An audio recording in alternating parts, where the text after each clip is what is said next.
मुर्गे रात को बांग क्यों देते हैं? क्या ये मौत की पेशगोई है या एक कदीम शैतानी निशान?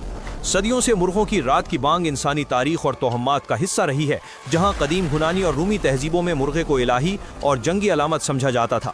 बाइबल में हजरत ईसा के शागिर्द पीटर की इनकार की पेशगोई के साथ मुर्गे की बांग को जोड़ा गया, जो रात की तारीकी में एक अलार्म की तरह गूंजी और इसे निजात की अलामत बना दिया। जबकि यूरोपीय फोकलोर में फ्लैमिश और अपॉलिशीन सकाफतों में रात को मुर्गे की बांग को शैतान की मौजूदगी, मौत की आमद या आग लगने की पेशगोई के तौर पर देखा जाता था। ये तोहम्मात कुरून वस्ता के यूरोप से फैले, जब मुर्गे को जादू टोने से जोड़ा गया और क्रिसमस की रात को छोड़कर रात की बांग को नहूसत की निशानी करार दिया गया।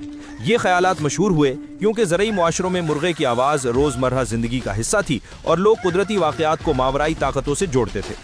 जैसे बाइबल की कहानी और फोकलोर की ज़बानी रिवायात से ये पूरी दुनिया में फैल गई। तारीखी तौर पर मुर्गे का इर्तिका जनूब मशरकी एशिया के जंगली रेड जंगल फोल से शुरू हुआ, जो तकरीबन 10,000 साल पहले पालतू बनाया गया। ये परिंदा कुदरती तौर पर इलाकाई दावे और खतरे की इंतबाह के लिए बांग देता था, जो इर्तिकाई तौर पर इसकी बका का हिस्सा बना। साइंसी हकीकत यह है कि मुर्गे की बांग दाखिली बायोलॉजिकाई घड़ी यानी सर्केडियन रिदम से चलती है, जो रोशनी की तब्दीलियों पर मबनी है। रात को वो परेशानी जैसे शिकारियों की आमद या रोशनी की तब्दीली पर बांग देते हैं, न कि सिर्फ सुबह।